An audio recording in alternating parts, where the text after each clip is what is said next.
nightmares in my head. I fear that the thoughts build up until I can't.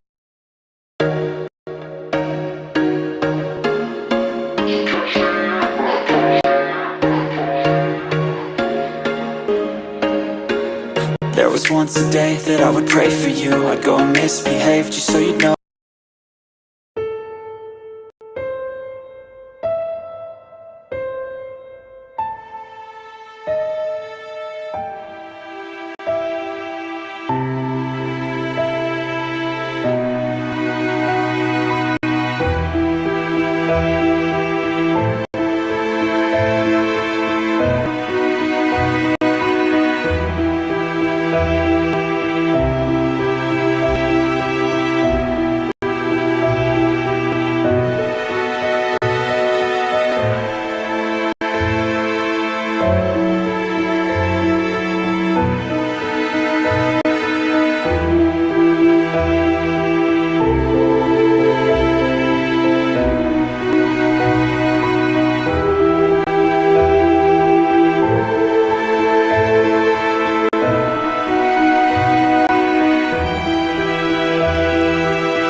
Ladies and gentlemen,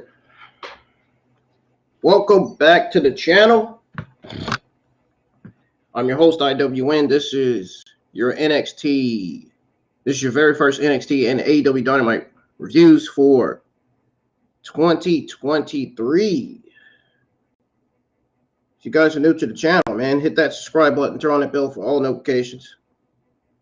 I was originally supposed to go live at 11:30 a.m. with both reviews, but I decided to get some more sleep.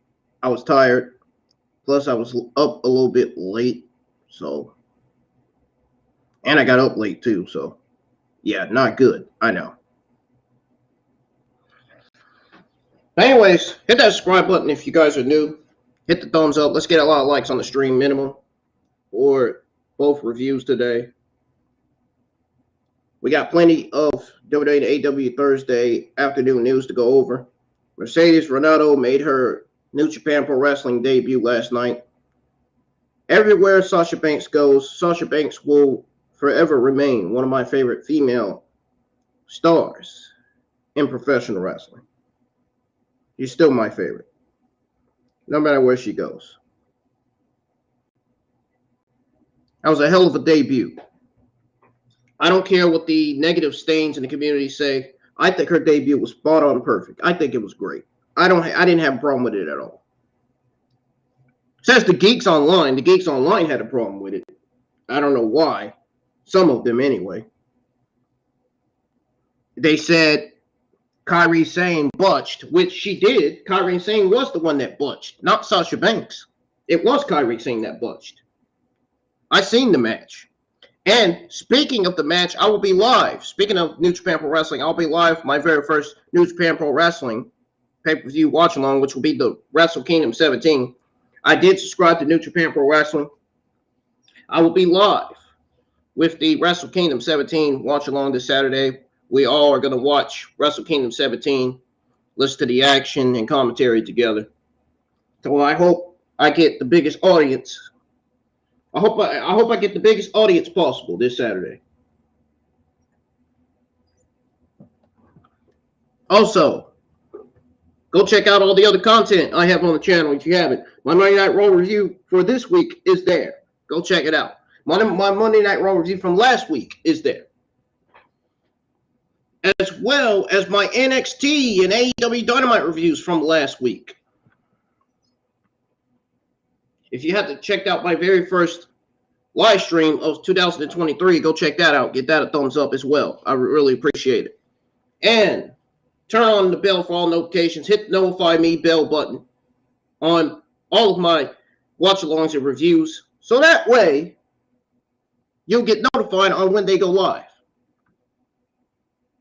And you can also follow me on Instagram, add me on Facebook. The links to both of my accounts are down in the description below. Thank you guys for joining me for both of your reviews today. We're going to go ahead and get to it. I'm not going to waste anybody's time here. I want to get this done as soon as possible so I can get ready to be on my way to work early today. So it's going to be, both reviews are going to be quick. So, they started the new year off. Well, NXT did. NXT was a little bit of a disappointment, just so you know, outside of three things. Number one, Carmelo Hayes versus Apollo Crews. Number two, Alba Fyre versus Isla Dawn, which that feud seems to be getting better now. At first, it was not going well, but now it seems to be getting better. And number three, Thea Hale saying girl fight. That was entertaining. I love the way Thea Hall said girl fight.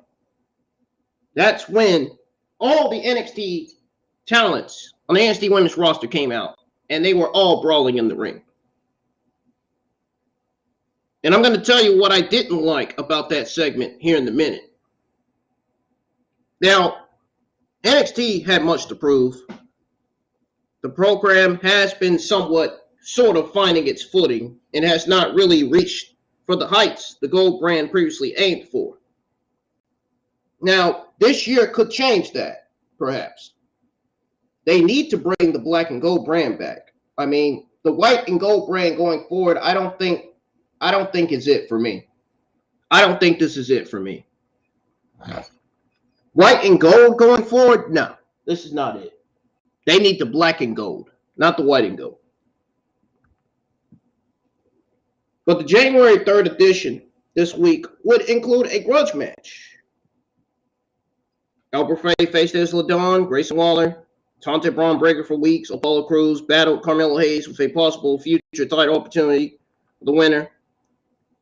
So NXT had a solid card, I guess you would say. I mean, the show wasn't really that good, all that good, you know what I mean?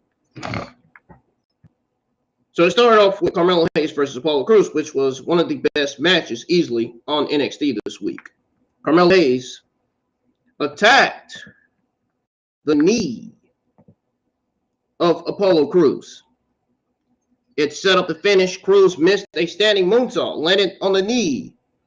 The A champion caught him with a double knee facebuster and a diving axe kick to win. So it was a good match, though Melo had to slow down for Crews in spots. What worked well was the focus on the knee of Crews, as well as the clean finish. It showed how dangerous the A champion is to Bron Breakker if he does get past Grayson Waller. The finish was a bit mistimed, but the two have chemistry to explore. Crews just needs to open up his arsenal more for the rematch down the line if he wants to improve himself as a top guy again. Oh, and by the way, if you guys enjoyed that background music, man, let me know. Oh my God.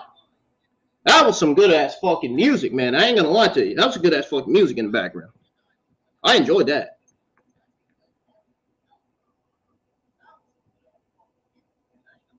Now, Booker T said something really stupid on commentary. He said that this as a main event anywhere in the world, but this was not even the main event of this episode of NXT. It should have been. It should have been, man, easily. I don't know why this wasn't on the main event card, or why this wasn't on the card for the main event. It was on the card to start the show, but it wasn't put on the card to main event NXT. It should have. It should have. So I guess Booker T kinda has a point there. I mean, I'm not really a fan of Booker T's takes and opinions. I mean, his takes and opinions are awful. I'm just saying. Booker T and Vince Joseph, we all know on commentary, is terrible. Vince Joseph, an RKO from Randy Orton. He sounds like a freaking, he sounds like a talking ghost, man, on commentary.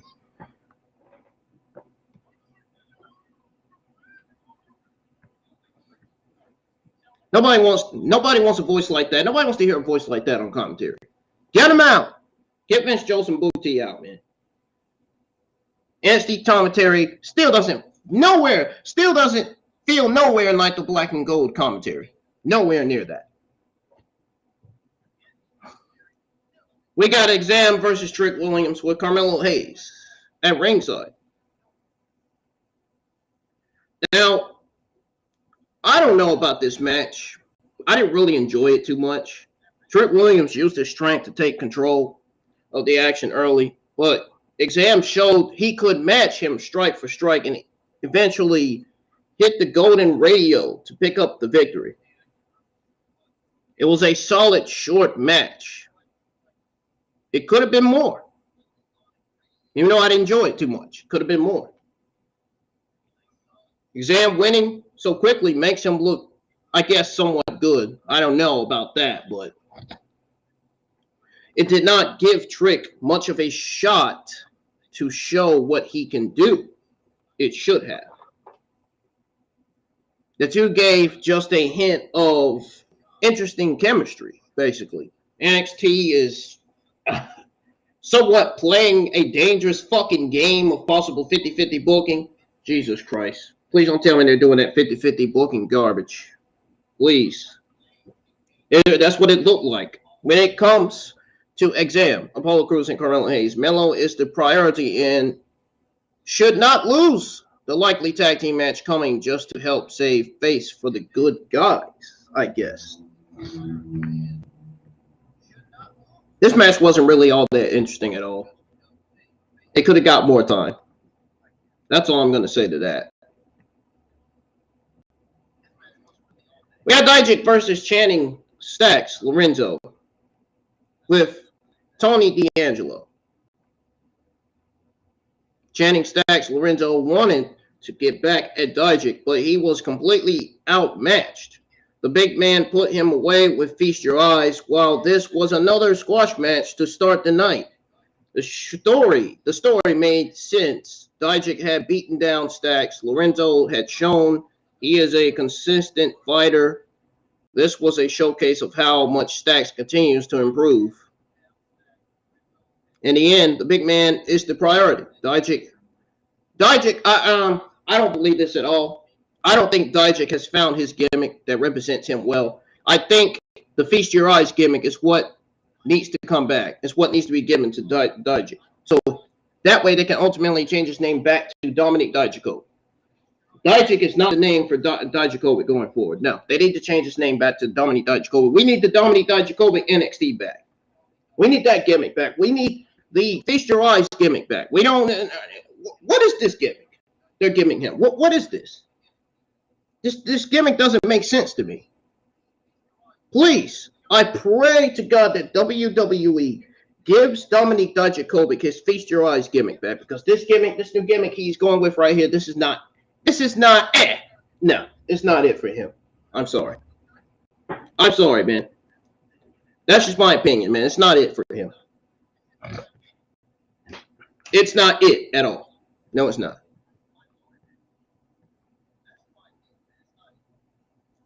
Hopefully, when he returns to the main roster, he will have his Feast Your Eyes gimmick back, and he will have his name, Dominic Dijakovic, back, his ring name, back on the main roster.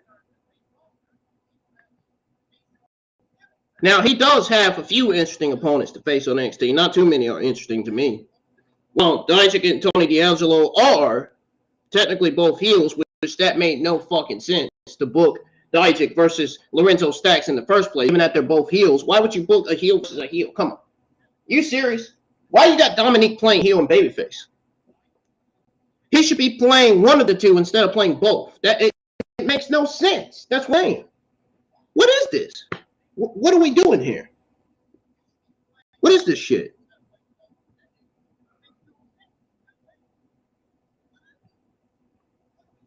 So the Dawn was working the babyface role here.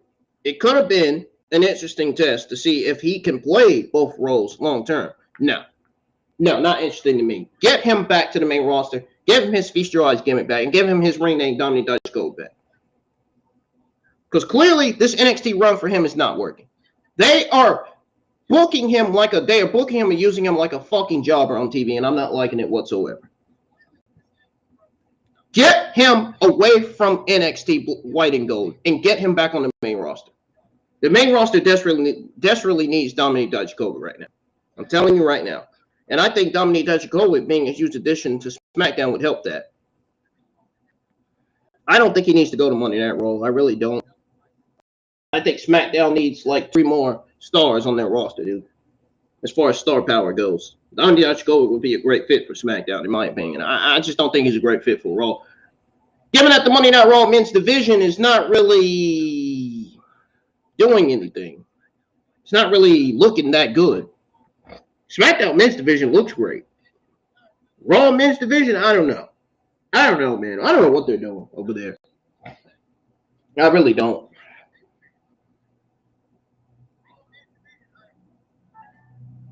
I really don't know what they're doing. I just don't. I don't understand it. What is WWE doing with these rosters, man? I don't understand. And then you got the SmackDown. You got the already SmackDown women's division that sucks. You know, you got the already sucks SmackDown women's division. I mean, nobody is investing their time in watching any of the women in that SmackDown women's division wrestle on TV. Not till the SmackDown Women's division gets fixed. Until then, nobody's going to be watching none of the SmackDown female talents on TV. I mean, look at Sonya Deville and Xia Li. They've been kept in Titus K-Ring for weeks, and they still haven't been used. They still haven't rightfully got their push on the main roster. I don't understand it. This is not making sense. And the even worse thing, and going back to NXT, this was one of the worst decisions ever. Why would you have Roxanne Perez go up on the stage making a match official? That is something a GM should be doing, not a freaking champion. Are you serious? The women of NXT called their shots at the Women's Championship. I call this a complete disappointment. Gigi Dolan and JC Jane declared 2023 as Toxic Attraction's year, claiming a shot at the NXT Women's Championship. Indy Hartwell, Cora Jade, Nikita Lyons, Wendy Chu, and Zoe Stark all interrupted before Thea Hall called for a brawl.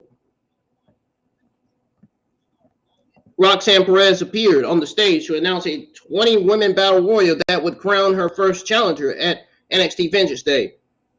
What was insufferably bad about it was Roxanne Perez appearing on the stage to announce a 20-women battle royal. It's not Roxanne Perez's fault. It's NXT's fault. NXT were the ones that had her. The NXT and the producers, writers, and management were the ones that had her up there doing that shit, knowing damn well it should have been a GM. Knowing damn well you should have had guys like William Regal or Adam Pearce up there announcing the match. I'd rather see Adam Pearce or William Regal announcing the match than Roxanne Perez. That would make more sense than having Roxanne Perez go up there and announce the match. You know what I'm saying? WWE does some stupid stuff sometimes, man. I swear they do. On my soul, man. I swear they be doing some stupid stuff, dude.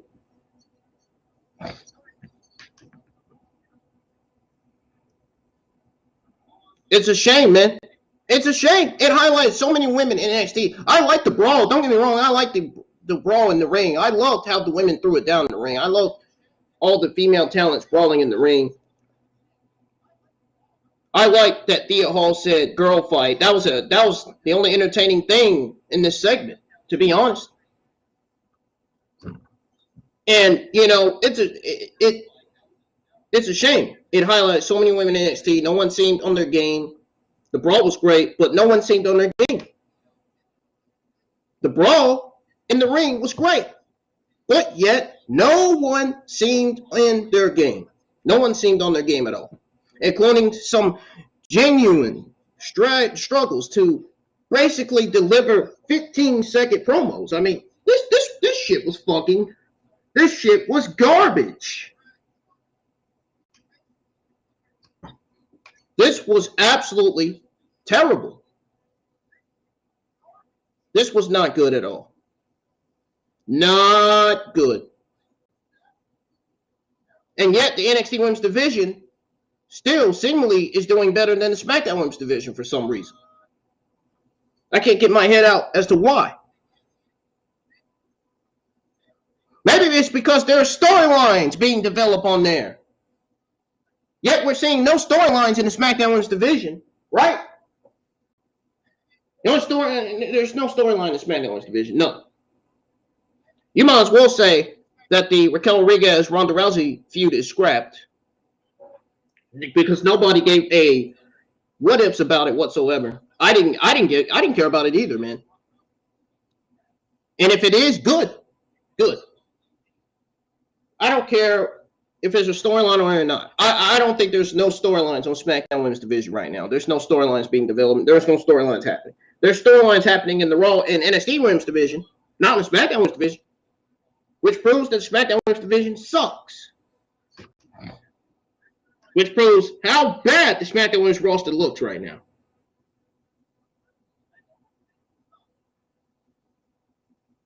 And I saw this news flowing around on Ronda Rousey quitting WWE. I don't believe that shit whatsoever. I think that's fake news. I don't think she's going anywhere. She needs to get off TV. She really does. I'm glad. I will say this. I'm glad that they dropped that SmackDown Women's Championship off for Ronda Rousey. God, she was one of the worst SmackDown Women's Champions of this modern day era. I'm not going to lie to you. I am so glad they dropped that title off for her. Oh my God. She is absolutely awful. Ronda Rousey is. Charlotte Flair is as worse than she is as worse than Ronda Rousey, man.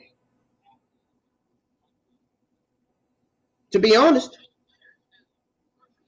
Why do they need Charlotte Flair to boost up the star power for the SmackDown Women's division? No.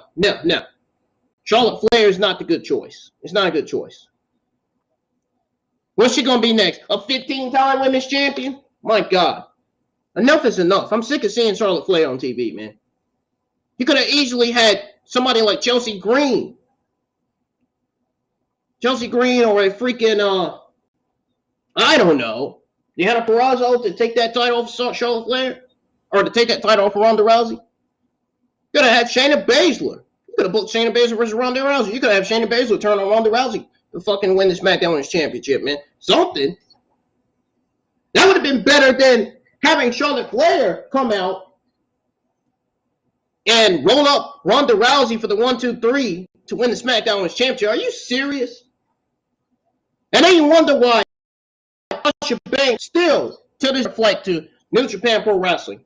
Then you wonder why she made her debut like she did. And then you wonder why there's news on Naomi possibly being at New Japan Pro Wrestling with Sasha Banks. Well, she wasn't there. Bayley was in attendance to watch Sasha Banks' debut in New Japan Pro Wrestling. To those of you that didn't know, I'm happy for Sasha Banks. I'm glad she's away from WWE. Their creative is fucking garbage. It sucks. Their creative sucks, man. Really does. Triple H's creative doesn't suck. Vince and Bruce's creative sucks. Meanwhile, Triple H is actually trying to make Raw and SmackDown and NXT important. Unlike Vince and Bruce, who didn't, who made it worse. And let's be honest, if Vince McMahon was to return to his duties as chairman, if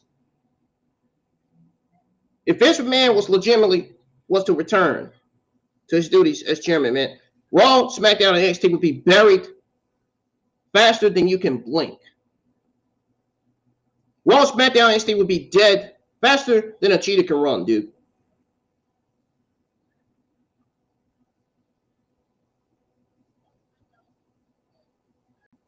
It really would be.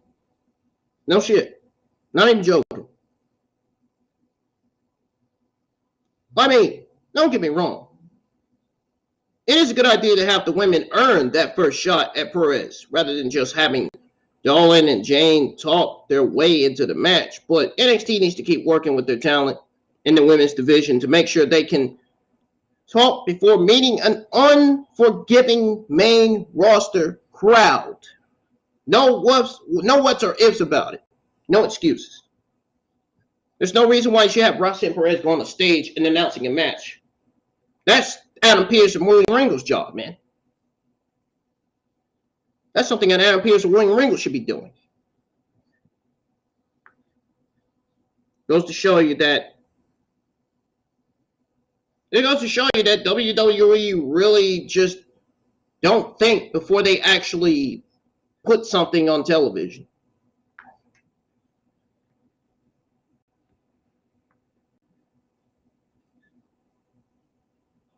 Just like they don't think before they speak. Just like they don't think before they make the decisions, creative decisions, man. Man. And then Starks, she was tripping on her words throughout the segment. Fire nearly got into the action during the brawl. Dawn attacked her, leading to a fight into the parking lot backstage area. You know, the NXT women's division needs a tiny bit more improvement. SmackDown women's division needs a lot of improvement. I'll tell you that right now. But it's still a shame that the NXT Raw women's division is doing better than the SmackDown women's division. It sounds like the SmackDown women's division needs to be taking notes. Needs to be watching NXT and Raw. Needs to be taking notes of doing what NXT and Raw are doing.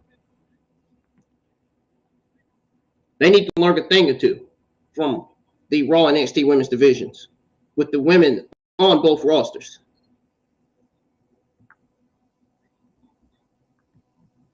So after that physical brawl, Isla Dawn seemed to smile and accept her fate as Alba Fyre embraced her anger. Fyre put her opponent away with a senton bomb, glory bomb through the table outside. It was a much stronger match, wrestled far more cleanly than their first two fought throughout the arena. They differentiated their offense in a long match, especially in the brawl before the bell ring. You know what I'm saying? So this should be the end in Dawn's rivalry, given the name of their match. I hope to God it is. The conclusion felt more confused than anything, though. It is unclear what Dawn got out of all this, as Frey did not seem that different from normal by the end of the match. Now, Dawn has already lost on the main roster, but if this somehow leads to Frey changing, maybe even tagging with Dawn, that could be worth it. We don't need to be seeing Frey tagging with Dawn. We don't need to see that. I'm sorry. I don't even know why that came out of my mouth. We don't need to see that. We don't need to see a women's tag team form. No thanks. Nobody wants that. I'm telling you right now, nobody wants that. I'm talking about the internet wrestling community. The toxic community.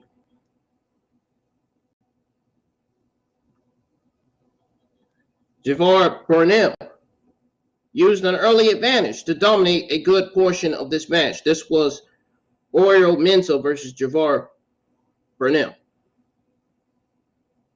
So once Oriol Mensa got momentum, he did not let up and won with a running, spinning heel kick, while Big Body Javi continues to be an entertaining highlight of NXT. He does, which he rightfully is. There was not much to the match. NXT loves a squash match where the loser does most of the heavy lifting, which was exactly this. Menza got the expected win, but he needs to show he can do more than hit a few nice high-flying moves. There are too many working in WWE at his speed. Way too many. He needs something that makes him really stand out. Something that's going to get him to that next level in NXT, man. Something that's going to get him to the NXT title scene.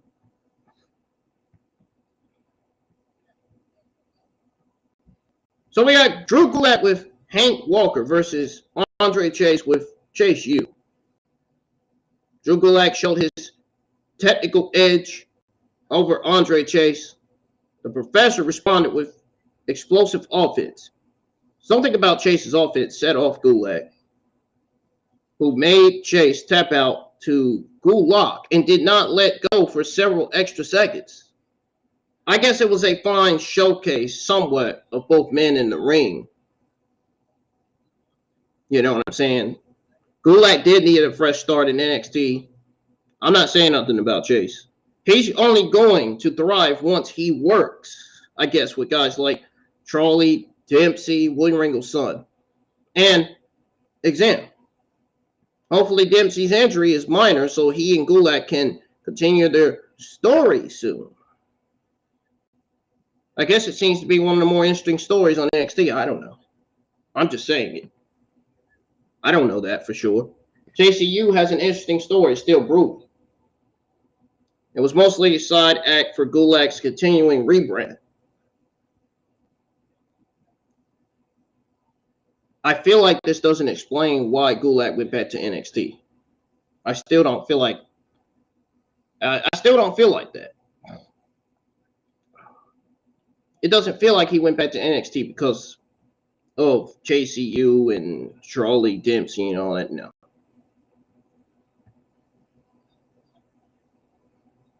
So as far as this Kobe Kingston with Xavier Woods versus Joey Gacy with Scasm at ringside, as far as this match goes, this singles match between Kobe Kingston and Joe Gacy goes, the numbers game was not enough for Scasm as Kobe Kingston ducked through timely distractions and laid out Gacy with Trouble in Paradise to win. While Gacy was far from ready to truly defeat Kofi Kingston one-on-one. It was a bit confusing for Scasm to pick up a loss again so soon after finding momentum. Jagger Reed and Rip Foley can have a great match with New Day, but the timing may not be right. The rematch of New Day versus Pretty Deadly is still, well, that's what some people think. Some people think it's still the hottest match NXT can put on. I don't know about that. Everything will be overshadowed in the meantime. Now, I don't know what you guys think, but I think it probably was more than likely more about Kofi Kingston teasing a young talent nearly ready to jump ship to the main roster. In that respect, Gacy looked good. Gacy looked good, man. He didn't look too bad in that match. So we got this Grayson Waller Effect. And Bron Breakker loses his cool on the Grayson Waller Effect on NXT. Bron Breakker actually walked into the segment playing it cool with Grayson needing him, finally, the NXT champion, out his challenger with a military press power slam, then hit him with a somersault plancha to the floor. It was a fine segment. It did not come off as a true rising moment, though. Before NXT New Year's Evil, Wallace done so much to, he's done so much to Breakker into getting aggressive, put it that way, which should have made this feel more heated. Now, it felt more like a first chapter rather than the penultimate, if you will. Breakker should have either kept his focus until Waller broke, or the champion should have been ready to fight from the start, man. The middle ground was a waste of time. It felt like either man could walk out champion. It is more likely Breakker retains. Waller does have a chance to truly solidify his NXT status with the performance of his career next week. We're going to move on to the AEW Dynamite review now. Dynamite last night was a very, very decent, solid show. Very, very good stuff coming out of Dynamite, man. We got the very first two-time TNT champion, Darby Allin. We got Ricky Starks versus Chris Jericho, which was a very good damn instant classic match.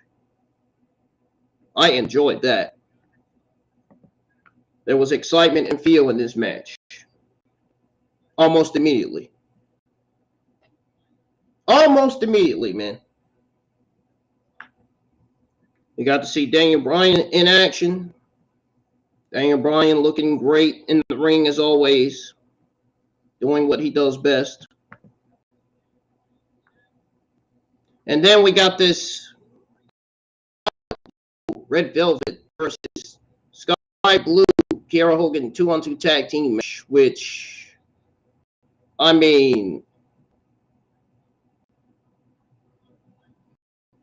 guess the point of booking this match was to continue the Baddies breakup storyline. That's what I'm guessing. I don't know. That's just my opinion.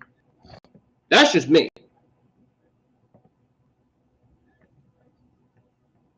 That's just me, man. And then we had that medical update on Adam Heyman page. We're going to go over that as well as the AEW World Tag Team Championship match.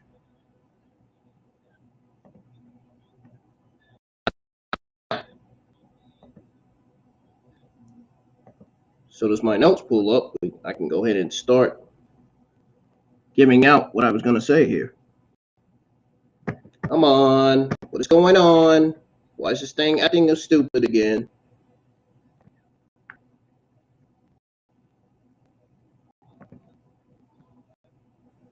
Okay. So The new Dynamite, the look to Dynamite looked absolutely dope as fuck, man. The new look for Dynamite was fire. Absolutely fantastic. The new Dynamite opened with the same theme song and logo. The usual logo is featured on the barricade, or I was going to say broadcast, so on the barricade and elsewhere. Pyro shot off on the new stage. I don't know why my audio is doing that, skipping stuff. That is so annoying. The broadcast table had Escalibar, Tony, Siobhan, and Tash checking in. Sasha Gonzalez, of course, was the ring announcer as usual. Chris Jericho made his entrance to Julius and was accompanied by Matt Menard and Angelo Parker. Ricky Starks made his entrance.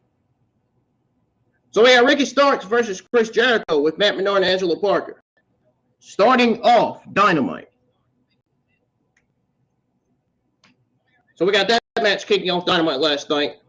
Jericho flipped off the crowd before the opening bell. Jericho slapped Starks early, and then Starks returned the favor and threw punches. Jericho rolled to ringside. Starks followed and sent Jericho into the ring steps before rolling back inside the ring. Oh, and I just want to remind you guys, after news, I'm going to be going over your WWE AEW Thursday afternoon news from yesterday.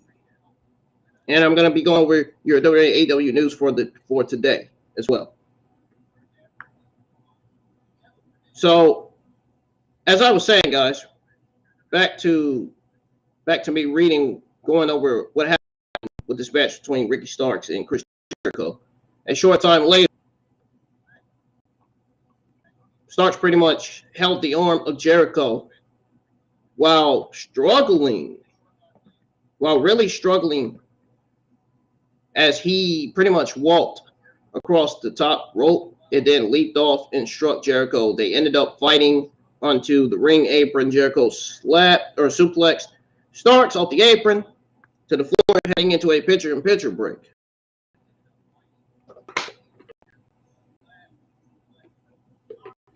Now, like I said, the new stage looks absolutely good. It was time for a change. I think the new logo that was mentioned was actually just a variation of the usual logo with some different colors. I could have sworn I mentioned that earlier in the open, which I think I did. Let me see. Yeah, I did mention that. Okay. I was making sure, man. I was myself in check there. So, yeah, it had some different colors. The ring area looked the same, which was a little disappointing. It was even more disappointing that they didn't change the theme song. Stark set up for his finisher, the Jericho counter into the walls of Jericho, basically. Starks crawled toward the ropes. Jericho pulled him back to the middle of the ring. Starks reached the ropes, but Parker distracted the referee. Menard took a cheap shot at Starks with Jericho's bat. Referee Aubrey Edwards checked Starks' arm, and he showed signs of life, and they eventually escaping the hold. Starks caught Jericho in an inside cradle for a fall. Starks followed up with a DDT. Starks knocked Menard and Parker off the apron, then ran the ropes and ducked a Jericho clothesline before spearing and pinning him. Sammy Guevara, Daniel Garcia, and Jake Hager. I'm used to saying Jack Swagger. Jake Hager ran out and put the boots to Starks, while Anna Jake and Tay Melo came out watching from right. Andrade ran out with his eye made up to sell the fireball. Andrade brought a chair with him and worked over the heels until one of the women low-blowed him. Jericho and the chair as a weapon. Parker and Menard set up a table on the floor. Hager picked up Starks in powerbomb position and dropped him the table on the floor, Escalade pointed out that Jericho lost 2 matches in a row. Siobhan said it may have been the first time in his.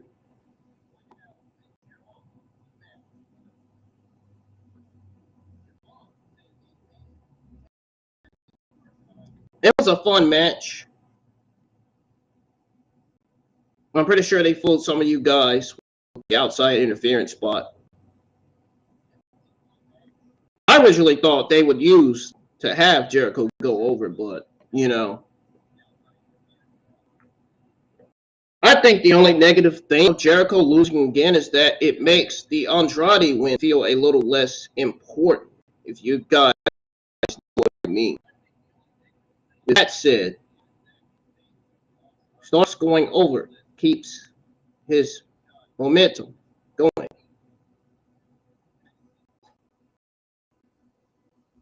They are absolutely telling a story with Jericho's losses.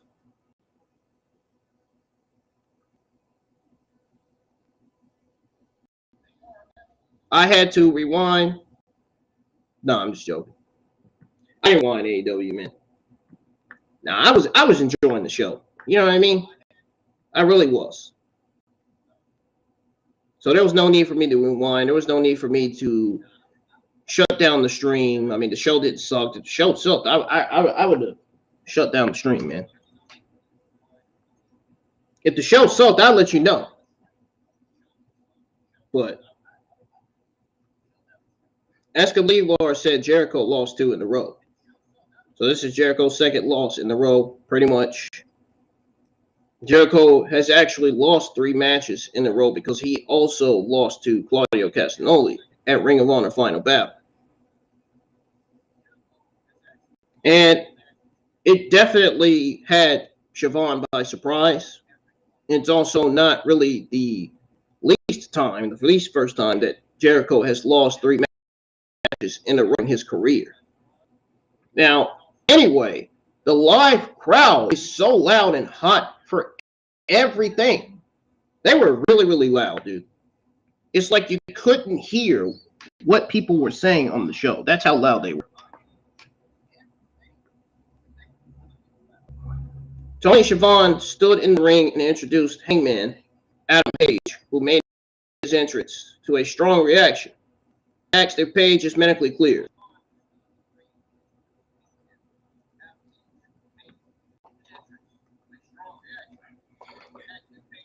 I don't know why I got my volume up. Anyways, that was on my phone. I don't know why I got my volume up on my phone. But Siobhan asked if Page is medically cleared. Page said he is not. Page said that if he took the red eye home, his brain scan comes back good, then he'll be cleared to face Moxley next week in Los Angeles. Page said he would knock Moxley's D-I-C-K, yes, he said it, in the dirt. Jon Moxley made his entrance through the crowd. Moxley said he's sick of the ongoing candlelight vigil that people are honing for Page. The live crowd chanted that they couldn't hear Moxley, who got another mic. Moxley dropped the F-bomb. I seen the news a few months ago about some company complaining about AEW using profanity on TV, and they shouldn't be. That's not me, but that's whoever complained about it. Whichever journalist, whichever wrestling podcast, or whoever complained about it. I don't know, man. He didn't think the mic was working. The consoles tried unsuccessfully to catch it. Moxley spoke about what he's been through and said it makes him sick. That Page is playing the victim. Page said he's not angry because Moxley knocked him out. He said he's angry that Moxley didn't let him get a word in and made a joke when he came back. Page said he knows that if Moxley were knocked out, he'd come back for revenge. Page said he didn't come back that night. seeking revenge, but he is now. Moxley acted like he had to stop himself from getting physical. He said it's a joke that Paige thinks next time will be any different. Moxley said he'll make sure next time that Paige doesn't get back up. Moxley left the ring. Escalibur said Paige has one more week to go before he can potentially face Moxley at the Forum in Los Angeles.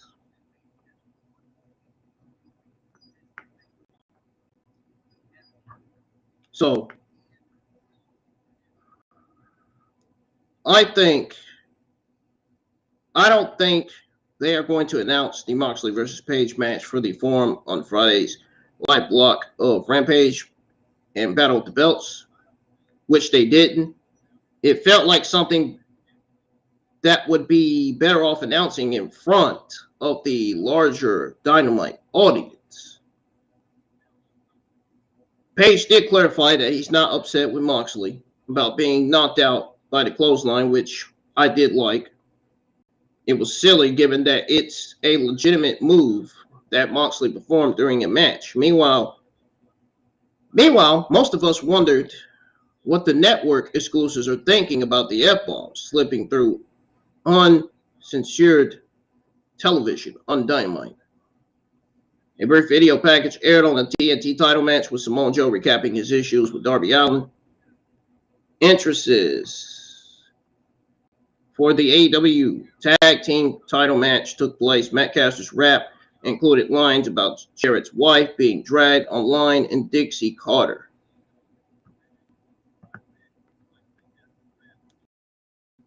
So, let's talk about it, man. Let's talk about this AEW World Tag Team title match. The Acclaimed defended the AEW World Tag Team Championships against Jeff Jarrett and Jay Lethal in the night's second match. Matt Caster's pre-match rap intensified the dislike between the teams, while the challengers isolated and worked over Anthony Bowen's. I'm gonna need for this darn audio to stop skipping. This stupid, pathetic internet and the router. A hot tag to Caster sparked a babyface comeback, but the late distraction of Satnam Singh and Sanjay Dutt's election allowed Jarrett to deliver the stroke to Bowens and score the win after Dutt shoved the babyface's foot off the rope. Aubrey Edwards informed the referee of the chase and Siri or whatever, and the match restarted, with Bowens then scoring the win off of a roll-up on Lethal. The match, despite the fact that I don't like this Jeff Jarrett, Jay Lethal pairing, I like this fact that Satnam Singh and Sanjay Dutt are with Jarrett and Jay Lethal. I will say the match was fun with a slightly overbooked finish that was executed well. That it, in fact, can be easily forgotten. Now, Edwards got to shine, much to the delight of the audience, and the right team went over, so the false finish was harmless. It was harmless and drummed up some drama to boot. Backstage, Britt Baker and AEW World Champion Jamie Hayter cut a promo on Saraya, her mystery tag team partner, in next week's high-profile tag team match. So Siobhan conducted a sit-down interview with Jamie Hayter and Britt Baker. Said everyone is wondering how Saraya's mystery partner will be when they meet in a tag team match next week. Britt Baker said Saraya had two of the best in the world in Toni Storm and Harashida standing right next to her. Jungle Boy Jack Perry delivered a promo on a new look backstage interview set. Perry spoke about his issues with Big Bill and Lee Moriarty. Perry spoke about next week's show being held in his hometown. He suggests that for one night, he and Hook, who joined him on the set, take care of business. We got Bryan Danielson versus Tony Nese with Mark Sterling and Josh Woods at ringside. Danielson threw his series of kicks at a kneeling Nese, who blocked the final. Nese powered up Danielson, slammed him into the corner. Nese tried to follow up with a running knee. Danielson avoided it. Danielson hit his running knee on Nese and then played to his fired up hometown crowd. Danielson stomped Nese's head and then put him in the label lock for the win. That was pretty much it. After the match, Danielson told the crowd it was great to be home. He said, as feeling a little froggy and was ready for another fight. Now, Danielson called out the AEW World Champion, MJF. MJF made his entrance and stopped on the stage. MJF referred to Bryan Danielson, as did Bryan. MJF declined to Danielson and said he gets a big check regardless of whether he wrestles or not. MJF said that if Lance Storm and Dean Malenko could procreate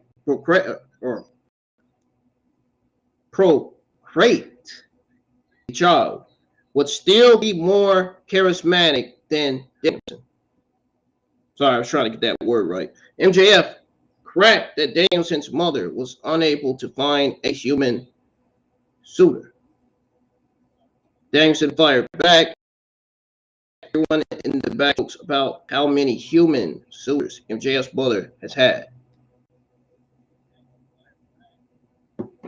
MJF sold the joke and then took issue with Danielson, thinking he's the best wrestler in the world. MJF said his title belt proves he's the best. He mocked the idea of journalists and these mercs for dubbing Danielson the best in the world. MJF said people such as Disco Inferno, Eric Bischoff, and his number one fan, Jim Cornette, sang his praises. Danielson told him to shut up. Danielson said he made a mom joke and he's okay with that, but he hates MJF and thinks it's time for them to fight. MJF said that if Danielson wants a shot at the title, then he pretty much has to become number one contender. The crowd chanted, "Shut the fuck up." No, MJF replied. MJF said he spoke with Tony Khan. So when he spoke with Tony Khan, who pretty much determined that if Danielson won all of his matches between now and February the 8th, he would become number one contender. MJF said he's known for pretty much making people jump through the hoops. He said that if Danielson could pull it off, he would give him a shot at the title at AEW Revolution.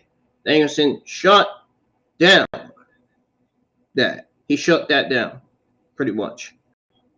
And JF said Khan and the EVPs don't run the company, he does. And JF said his lawyer would see to it that Danielson didn't get a title shot. And JF said it's his way or it's no way. Danielson said Sterling is a horrible lawyer. Danielson said he would humor MJF by agreeing to his stipulations as long as MJF allowed him to pick the stipulation for their match at Revolution. Danielson ended up announcing that his stipulation would be a 1-hour Iron Man match. MJF showed concern. Danielson asked MJF if he was scared. MJF said, "God damn it, you're on." MJF said. He told Danielson that he's choked where he gotten a big opportunity in AEW. Danielson said he would run through every opponent MJF puts in front of him. And then he would expose MJF at Revolution and knock his head in. Wow, I didn't expect the Iron Man match last night. I really didn't. Especially the way Daniel Bryan said it. MJF making a adversary beat a series of opponents to get a match with him has been done at least a couple of times before. I don't think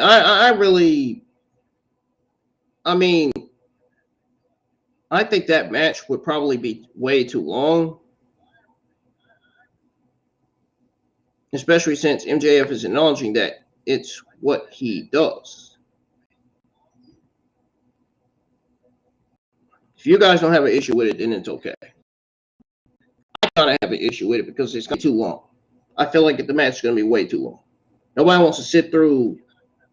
I don't think anybody wants to sit through a 1 hour Iron Man match. Escalade set up a brief video package on the Orange Cassidy versus Kip Sabian match for the AEW All Atlantic Championship that will be held on Friday's Battle of the Belts 5 special. We got Strickland versus AR Fox.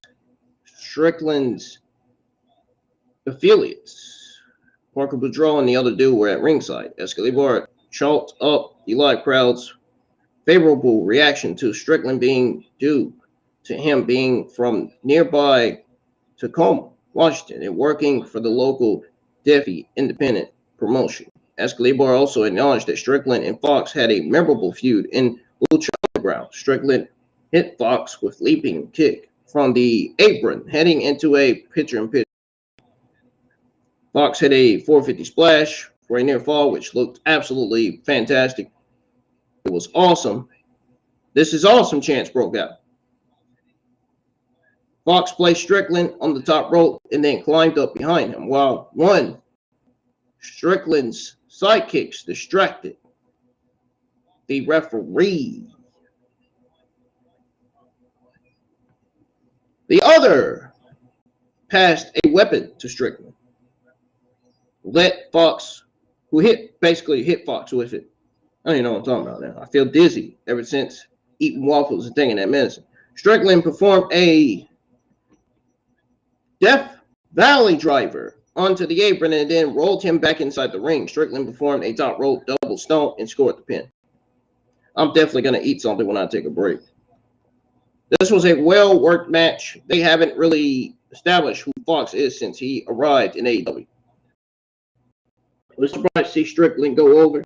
Renee conducted a sit-down interview with Saraya, Storm, and Harashida. Renee asked Saraya who her partner would be in Los Angeles. Saraya praised Storm and Shida and said they killed it in their matches against Jamie Hayter.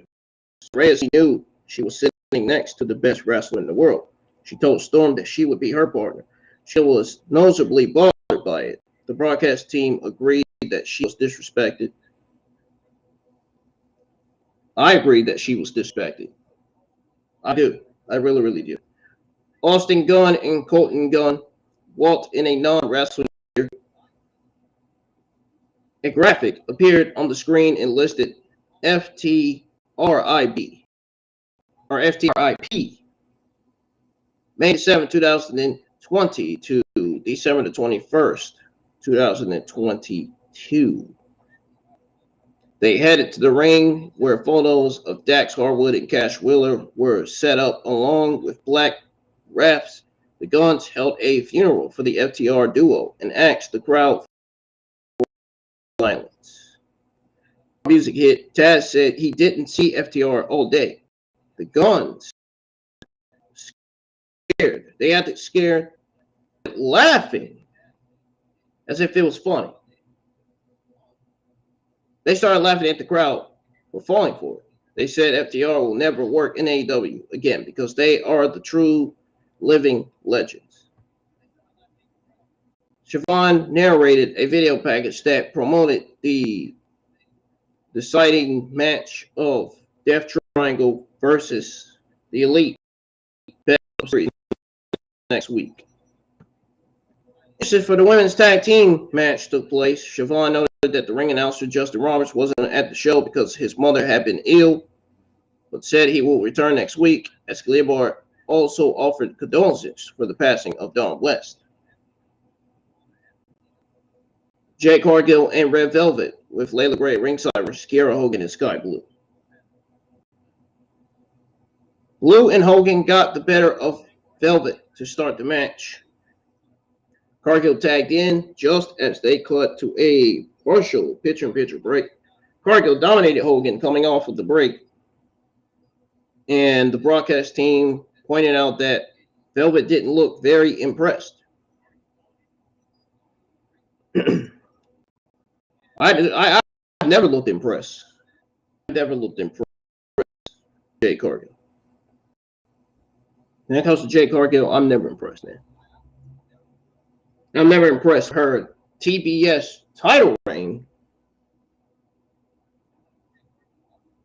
It's not Jade Cargill's fault that her title reign has been terrible. AEW made the worst decision ever by putting that TNT or TBS title on Jade Cargill. That was the worst decision. That was one of the worst AEW creative decisions ever. They need to take that fucking TBS title off of her, man. Have her drop it to somebody. It's time, man. It's been time. Cargill jawed at Velvet, slapped her forehead to tap out. Hogan worked over Velvet and suplexed her. Cargill tagged in, took out Hogan with a kick, and then knocked Sky off the apron with another. Cargill chokeslammed Hogan, then seemed to indicate that she wanted Velvet to take the pin. Velvet dropped off the apron when Cargill tried to tag her. Hogan rolled up Cargill for a 2 count. Cargill got up and put Hogan down with another pump kick and then pinned her. After the match, Cargill stared down Velvet. So, this is seemingly continuing the Baddies breakup storyline, which I'm not interested in at all. This might lead to Jade Cargill versus Velvet. Hopefully they'll take the time to actually establish Velvet's character. They never bothered to do that with Hogan when she was kicked out of the Baddies. It's a shame because Hogan showed an impact in WWE that she is a great talker. Who's a liable personality. The following matches and events were announced for Friday's Rampage. Jon Moxley and Bryan Danielson versus Top Flight. House of Black speak. Preston Vance in action. Jamie Hayter and Britt Baker versus the Renegade Sisters. We could have got Jon Moxley versus Adam Heyman Page for next week's episode of Dynamite. Why didn't we get that, I wonder? Makes me wonder. Renee interviewed Jeff Jarrett, Jay Lethal, Sanjay Dutt, and said no mercy. I don't want to be near that guy again. Not because I'm scared, because of the smell. Jeff Jarrett complained about the way, I guess they complained about the way they lost earlier, and said they would be the new champions on Friday. The following matches and events were announced for Friday's AEW Battle of the Belts 5. The Acclaim versus Jeff Jarrett and Jay Lethal in a no-holds-barred match for the AEW Tag Team titles. Jade Cargill versus Sky Blue was booked for the TBS title. Orange Cassidy versus Kip Sabian for the AEW All-Atlantic Championship. Those matches were booked for Battle with the Belts 5. Now, following matches were announced for next week's Dynamite. Jon Moxley versus Adam Heyman Page. Okay. Dynamite, great. Jamie Britt Baker versus Saraya and Tony Storm. Bryan Danielson versus Inosuke Takeshita. Jungle Boy and Hope versus Big Bill and Lee Moriarty, Death Triangle versus Elite in a ladder match for the AEW Trios titles. That is the card for next week's Dynamite, folks. That's the match that they announced. A black and white Darby Allin video aired, and then he made his entrance. Allin hugged independent wrestler Nick Wayne and a woman at ringside, which I don't know who the woman was. Samoa Joe made his entrance and grabbed Wayne. Allin attacked Joe, slammed a skateboard over his back.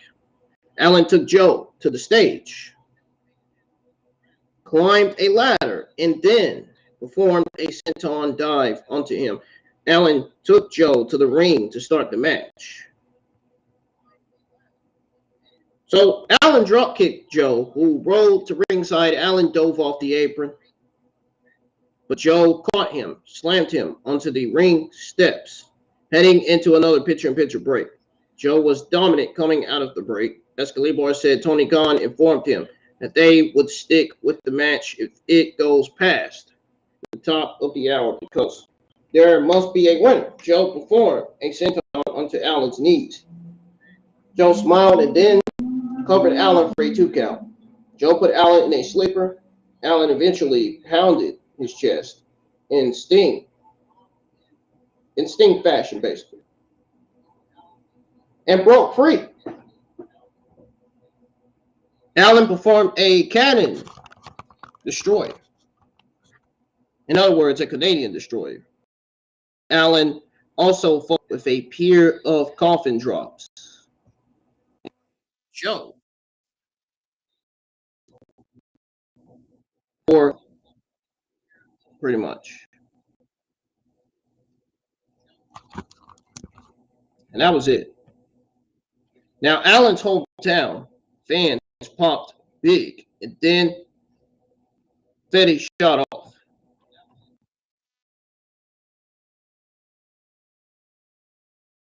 Entrance music played. Sting entered the ring and picked up Allin and hugged him. Sting and Allin celebrated while the crowd continued to cheer.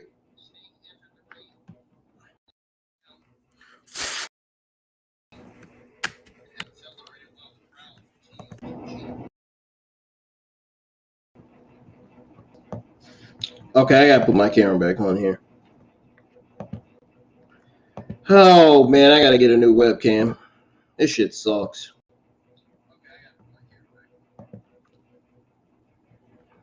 Anyways, what a great live crowd that was last night. I mean, it was tough to hear Excalibur plugging those matches at the end of the show because the fans were so loud. They didn't have to be that loud, though. Not like that. Jesus Christ, man. Allin winning the title in his hometown was a moment. And it's nice to see him get a meaningful win again. Nick Wayne is actually signed to an AEW contract and will wrestle with the company once he turns 18.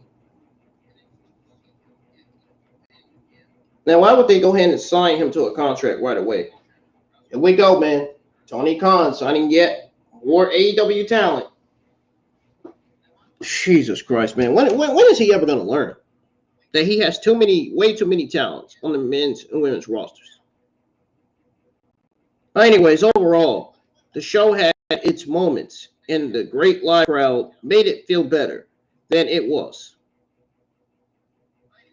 So, ladies and gentlemen, that's going to do it for both your first NXT and AEW Dynamite reviews of 2023. If you enjoyed it, hit the thumbs up. Let's get a lot of likes on the stream minimum. And ladies and gentlemen, I'll be right back. And when I do come back, I'm going to be going over both of your reviews. Or not both of your reviews, but I'll be going over both your AEW Thursday afternoon news.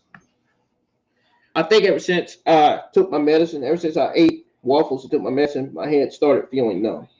I don't know why my head's feeling like that. It's like every time my head feels a certain way, I don't get my stuff right. You know, like when I was going, I don't get my stuff right on what I say, you know.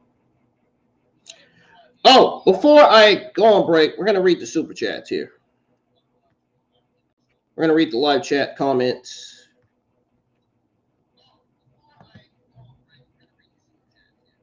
The BFF says, oh, hey, hello, BFF. How are you doing? Did you enjoy my NXT and AEW Dynamite reviews of 2023? Did you enjoy my very first NXT and AEW Dynamite reviews of 2023? If you did, let me know, man. Darmandra, hey, you, he says. And then he says, how are you, bro? I'm feeling dizzy because I got up late. My head is feeling a certain way. My head is feeling a certain way, man, because I just got through eating waffles and I just got through taking my medicine. So I may be coming to work at around 4 because I might need to relax more because my head is not feeling right. And what is that square you commented in the live chat? I don't get that. That's confusing. Anyways, folks, I'm going to go on a 4 or 5 minute break. I'll be right back. Don't go anywhere. I'm going to find me something to eat, man. I don't think them waffles did any good. Don't go anywhere. When I come back, it'll be time for me to give you guys your WWE AEW Thursday afternoon news. And I'm also going to give you both your WWE AEW news for today. News that's just now coming in after the news I gave you from yesterday. So I'll be right back.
Ladies and gentlemen, it is now time for me to give you guys your WWE and AEW Thursday afternoon news.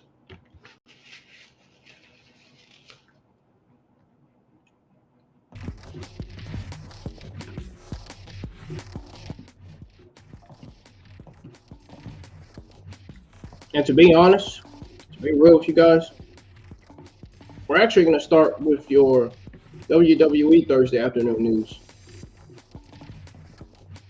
Now, apparently, Alexa Bliss is said to have plans to stay off of Twitter for her mental health.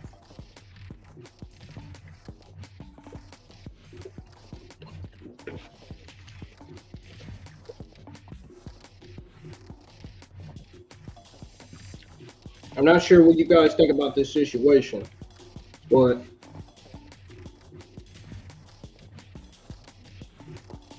Alexa Bliss proved herself as one of the most exciting WWE superstars of this generation. She's better than Charlotte Flair on Ronda Rousey, I can tell you that much. Moreover, Bliss has proven her worth inside the squared circle.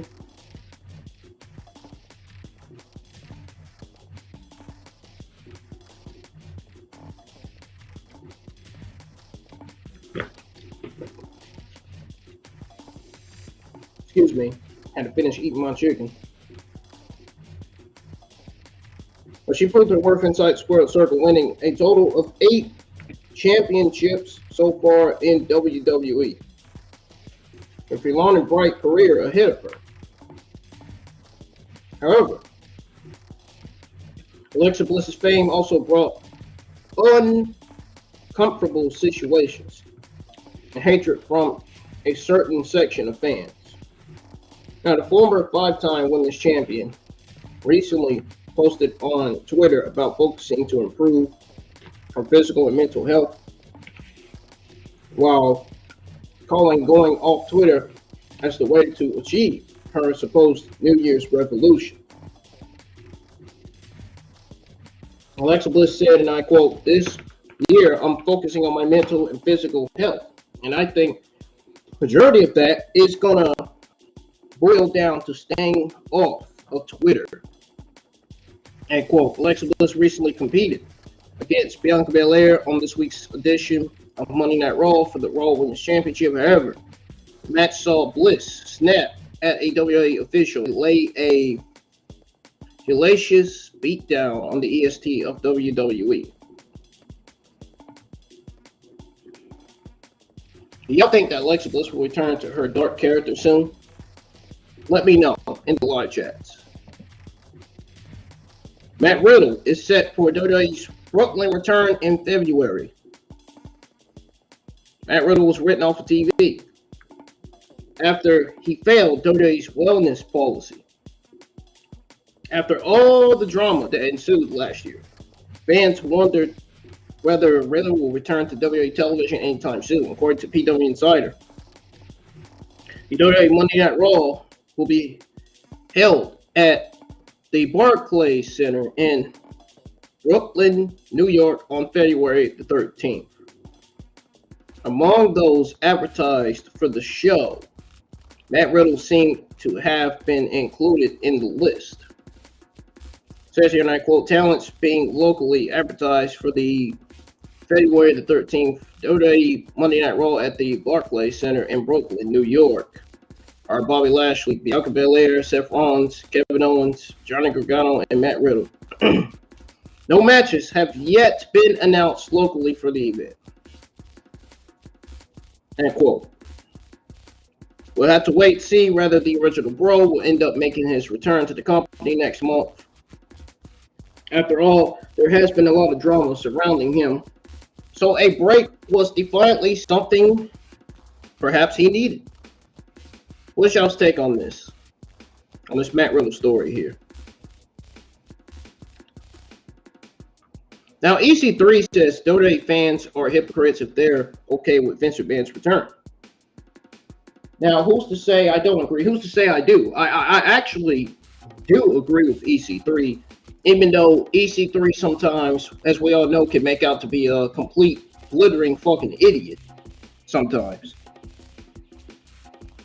I will say that EC3 is right, and his big nose looks like a fucking goddamn giant teardrop. Anyways.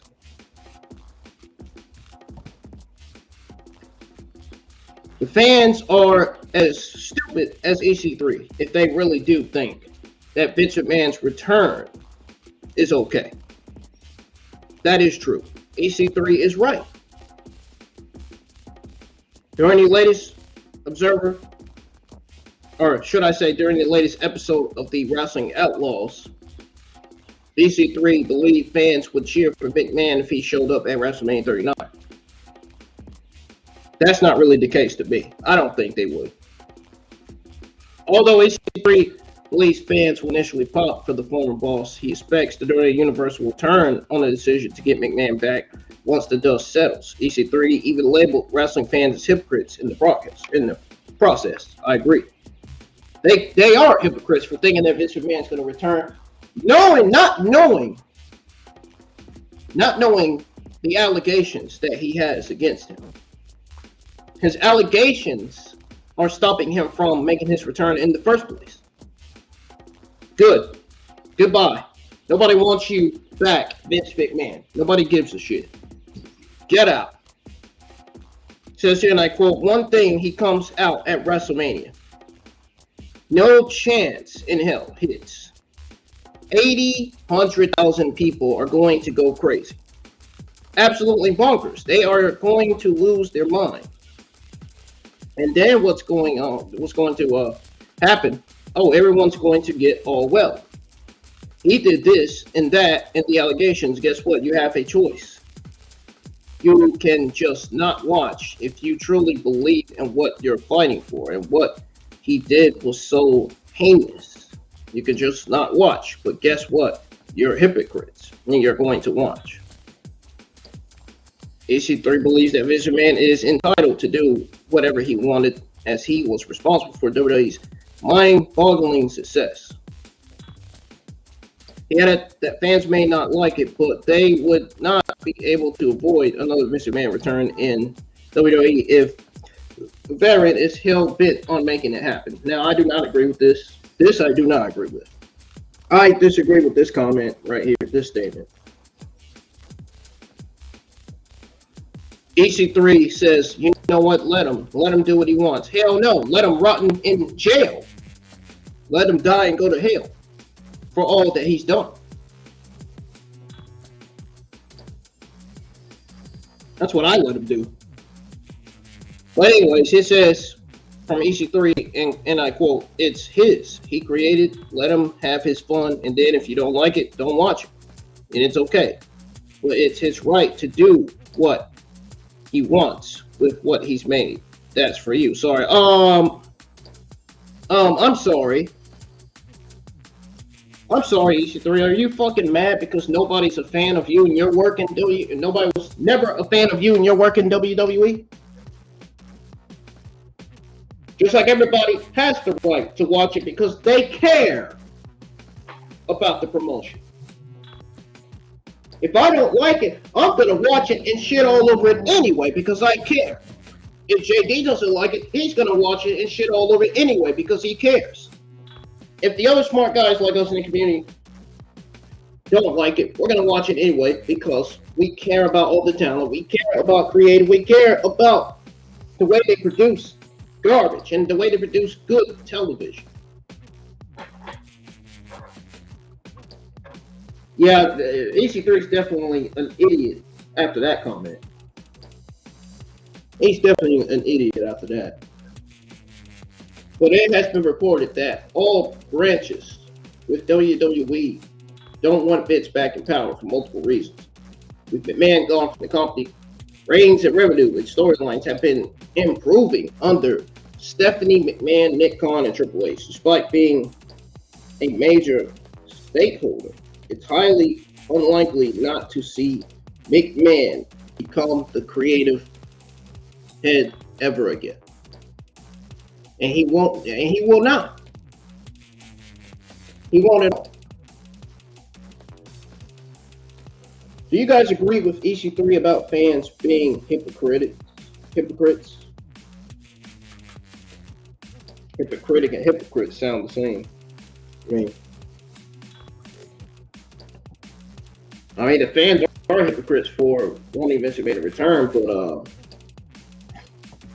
EC3 is more of a fucking hypocrite for saying, you know what, let him do what he wants. Yeah, right. Let him ruin WWE to where SmackDown and Raw and NXT will be dead, buried when he gets there. Yeah. Let's pretend Vince McMahon has done good. Let's pretend like Vince McMahon has done his job well as chairman. Clearly, we know he hasn't. Clearly, he's made WWE a miserable hell. Hell, he cost WWE a lot of fucking money, man. And his and Bruce's shitty creative is one of the worst creatives I've ever seen. Vince and Vince are known for making a lot of terrible creative decisions. They're known for their garbage booking, writing, and producing. Nobody wants Vince there, and I hope to God that WWE keeps Vince as far away from WWE as they can. He does not need to step foot ever in a WWE building or a WWE ring ever again. No. And if you think the fans are more of an idiot for thinking that Vince McMahon's return is okay, EC3 is an even more idiot for saying, let Vince McMahon come back. So, I find this fucking article to be blindly stupid and dumb. It made no sense whatsoever. Made no sense whatsoever. How you gonna say the fans are hypocrites when you just said, let Vince McMahon return to WWE? Let him do what he wants. You're as stupid as the fucking wrestling fans. At that point, you guys might as well say that EC3 is legitimately as stupid as the wrestling fans in the community. At that point. Which he is.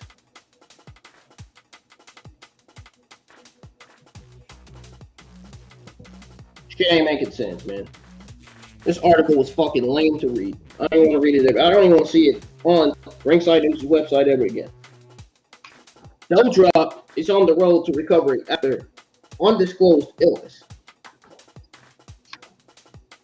After Triple H took over WWE Creative, fans wondered whether the company would finally have something significant planned for Doudrop. Unfortunately, that has not been the case so far. A fan recently took to Twitter and directly asked Doudrop where she was, as Doudrop had disappeared from WWE television. Doudrop replied to the fan, revealing that she is currently on the road to recovery after an undisclosed illness. I was very sick, but I am healing, says Doudrop. It was also reported that Doudrop is dealing with visa issues, which is another reason being absent for that very reason. Regardless, guess we'll have to see when Doudrop will make her return to WWE television, which I imagine will be very, very soon. I don't think it'll happen right now. I would not be surprised if they put her on SmackDown, given that SmackDown needs more power, needs more star power anyway right now in the women's division. I think the men's division needs more star power too. I honestly feel like they already have it. Cody Rhodes featured on WWE's new WrestleMania 39 truck graphics. That right there is definitely an indication that Cody Rhodes will be at WrestleMania 39. Him and Roman Reigns will have their match. That is a definite sign. Now, Ringside News obtained photos from WWE's production trucks with designs for WrestleMania 39 recent superstars that were featured on the truck.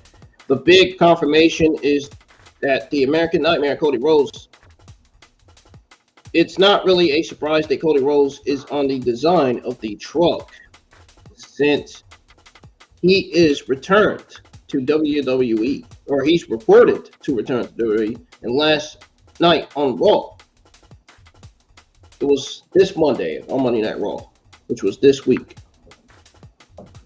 It started to build to his return to television.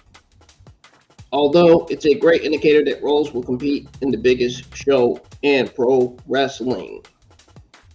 Cody Rhodes last competed in a match against Seth freaking Rollins at WWE Hell in a Cell. Back in June 2022, inside the cell, which he won in a 5-star match that many considered to be a match of the year. Cody competed with a torn pec, and he has been out for several months recovering. So, Ringside News will keep us up to date on who will Cody Rhodes possibly face at Mania in April. It's slowly shaping up to be a very memorable one, I guess. We'll see. We don't know that yet. Until we get there. We don't know that yet until we get to the day the pay-per-view is supposed to air and come on the WWE Network or on WWE Peacock. Get my stuff mixed up, man. My head ain't feeling a certain way. I may wait till probably 4:30 to get ready to go to work. Because after I get dressed, after I wash up and put on work clothes, I'm sitting the heck down. My head is hurting like crazy.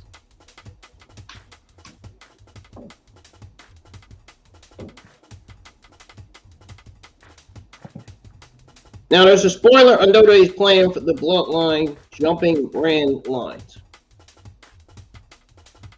Roman Reigns, the Usos, Soul Skull, Paul Heyman, and R.A. Sami Zayn don't seem to stick to brand lines. Although they are all SmackDown superstars, they are all also no strangers to Raw. Reigns and the Usos held 4 major titles in WWE. Not only that, they also have been compared to the 4 horsewomen. 4 horsemen. Not 4 horsewomen, 4 horsemen. For the past several months, the Bloodline has been appearing on Monday Night Raw and competing in matches. According to Fight to Paywall, WWE still plans on using crossover talent in order to accelerate feuds involving the Bloodline. I have to see how long the Bloodline remains dominant in WWE for the time being. It is evident to come momentum anything.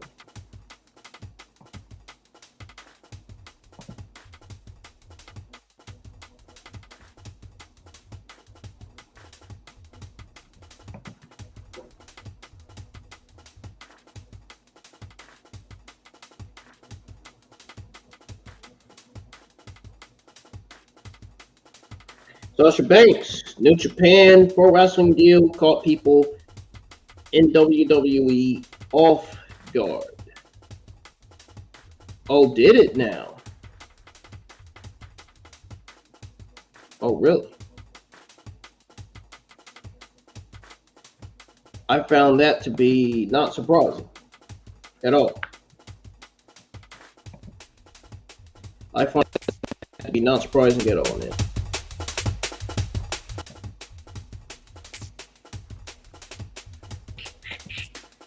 Not surprising at all. Where is my music? Why is my music not playing? Oh, there it goes.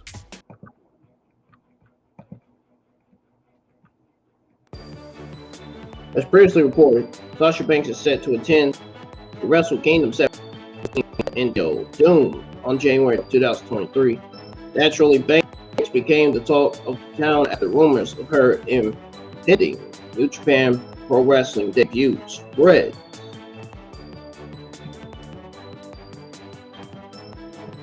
Now, we all knew that shit was spreading. I mean, it's not really a shock. It shouldn't be a shock to any of you at all. I mean, things like this happen in wrestling. You know, it's not going to always happen every time. You guys know what I mean.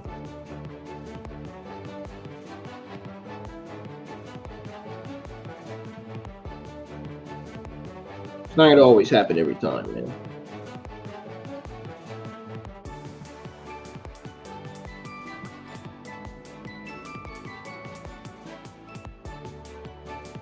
Whoa. Hold on a second, guys.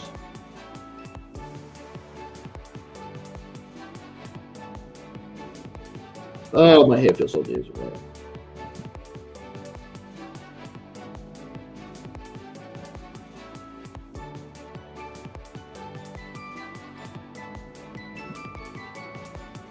Never mind. I'm tired of this fucking music. No. I'm tired of that music. It's time to start playing something different. Hold on, guys. I gotta change this music, and then we're gonna finish. I'm gonna finish going over your WWE AEW Thursday afternoon news. I'm just sick and tired of this freaking music.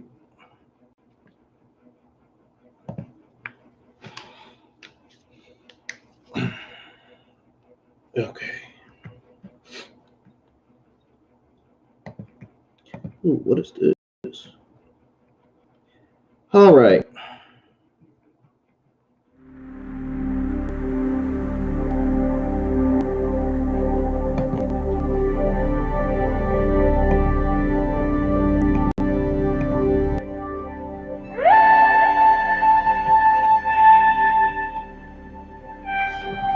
All right, so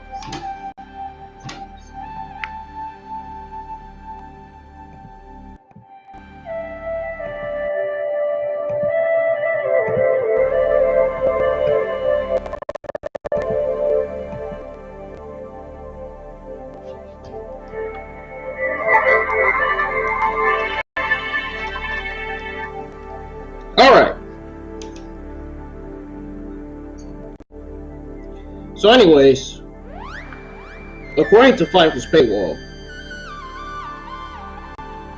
Sasha Banks' deal with New Japan Pro Wrestling caught some of the WWE writers off guard.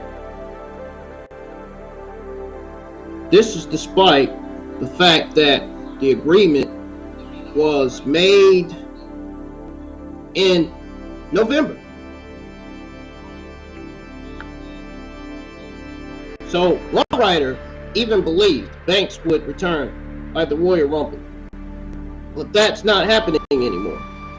Banks has already thanked Vince McMahon and WWE for everything. We'll have to see how Banks will fare in New Japan Pro Wrestling as Wrestle Kingdom is just a few hours away.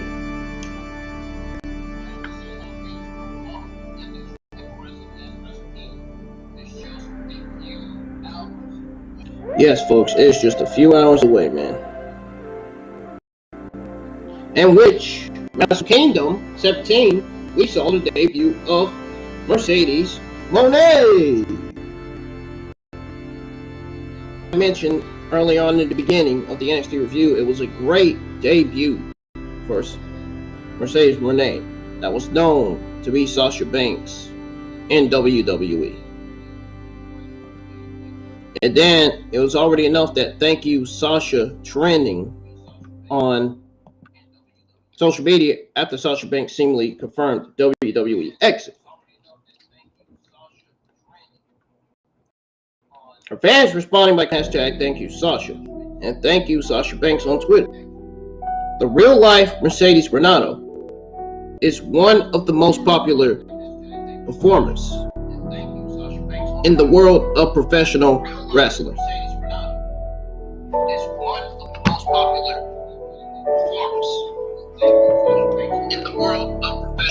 She really is.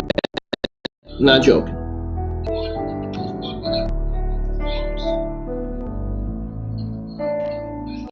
She really is.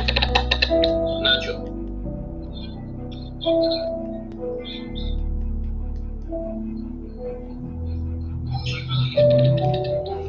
Anyways, sorry, I don't know what was wrong with my sound. Sasha Banks took to Twitter ahead of her scheduled appearance at New Japan Pro Wrestling's Wrestle Kingdom 17, which took place this Wednesday. She thanked the fans, Mr. Man, and others, implying she may be done with her long-time home promotion. Sasha Banks' deal with New Japan Pro Wrestling caught some people off guard. I gave the news on that already. Despite the fact that the boss and Japan's top promotion reached an understanding in November 2022, we'll have to see how Banks will fare in New Japan Pro Wrestling as Wrestle Kingdom 17 is just a few hours away. That's what it said originally.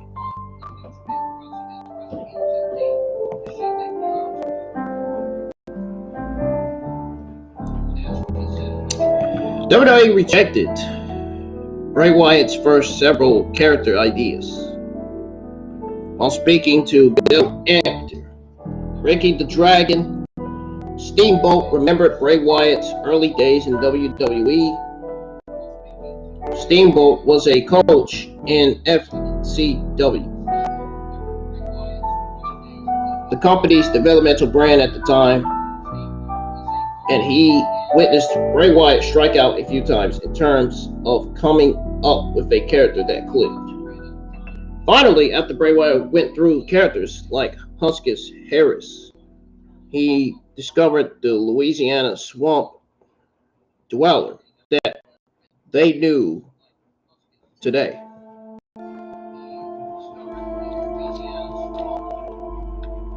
It says here, and I quote, "I like the way how Bray Wyatt, thought because he was thinking about how he could get better. And he wasn't the type of a guy I don't know about now. But then, during his time in FCW, Bray Wyatt, could adapt. He got called up, and I don't remember his first couple of characters, but the higher-ups didn't like the characters, so they sent him back down. So he came up with the idea to be a different character, and he would be called back up to take a look. But they didn't like it, so they sent him back down. Then I think it was around the third time when he did this. Louisiana type, swamp guy, Bray Wyatt, and that clicked." End quote. Bray Wyatt, eater of worlds character in the Wyatt family, made WWE history. They ran roughshod through the roster as a force to be reckoned with. Now Wyatt is looking at a brand new chapter in his career as Uncle Howdy poses an even stranger situation.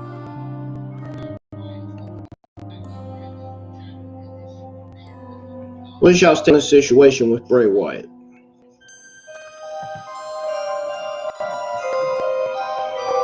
William Regal is officially back in WWE. PW Insider confirmed that William Regal was already back with WWE. He officially started back with the company this morning, which happened to be January the 3rd, I'm guessing, of that morning. The same day that Sasha Banks made her wrestle. Oh! Maybe they are talking about Wednesday morning. Okay. I was thinking they was talking about January the 3rd.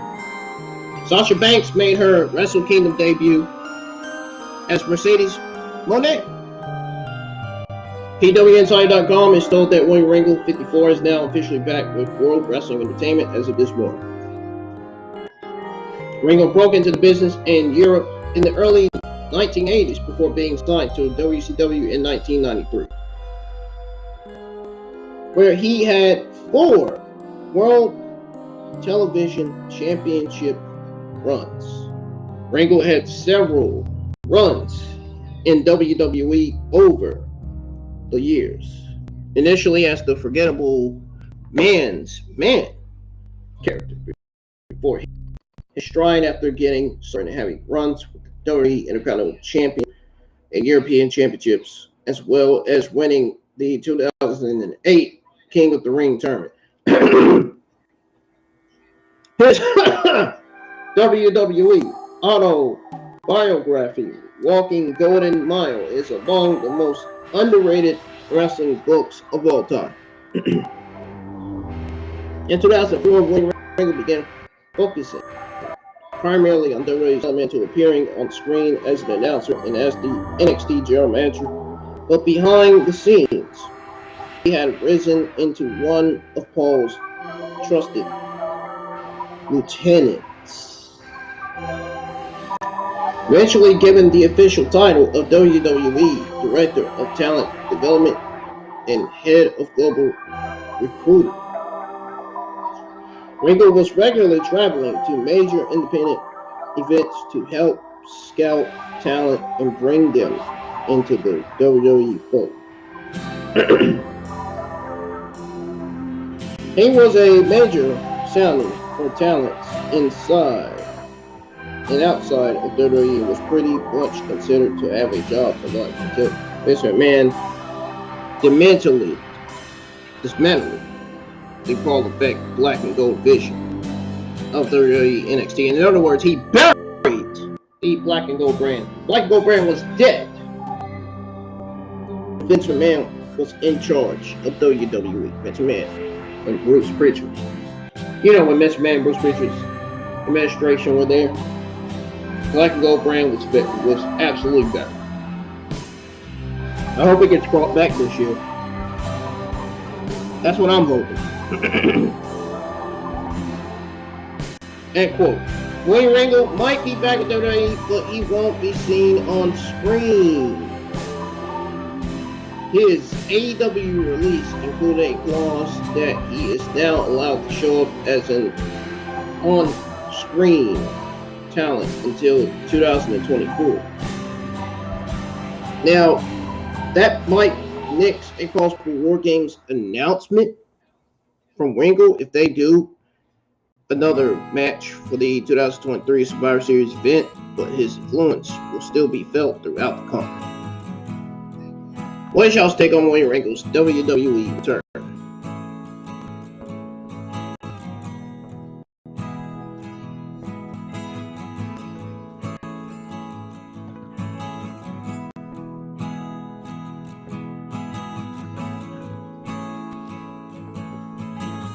Okay.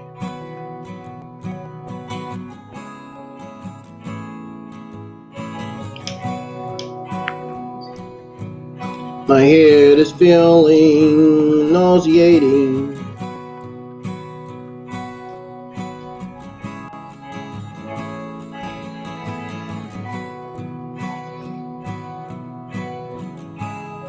So WWE is considering a change from Bobby Lashley. Ronda Rousey was criticized for not caring about pro wrestling. We're going to go over the news on the Raw viewership. I'm only going to go over this week's Raw viewership. This week's Raw viewership is the only viewership I'm going on. Nothing more, nothing less. They already followed up last week's Best of Raw episode with the first live episode of 2023 this week. They did a lot in 3 hours, but how did the viewership turn out? It says here that according to WrestleNomics, WWE Raw's January the 3rd episode brought an overnight average of 1.605 million viewers with a 0.41 in the 18-49 demographic. The December the 26th Best of 2022 episode of Raw brought in 1.1 million viewers with a 0.27 in the 18-29 demographic.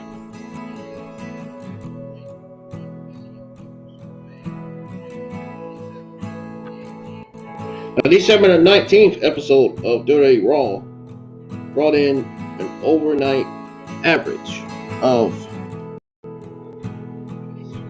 1,705 with a 0.43 in the 18 friend demographic. Okay, that's it. That's all I'm gonna go over. I ain't gonna go over nothing else.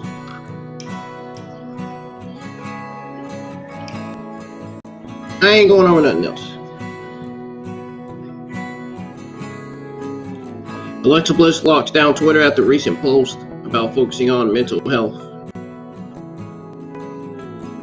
We already went over that, so we can skip that.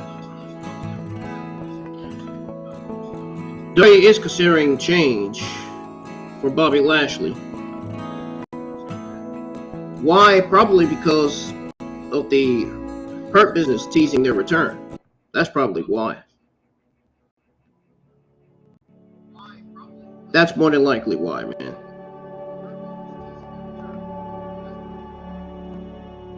Now,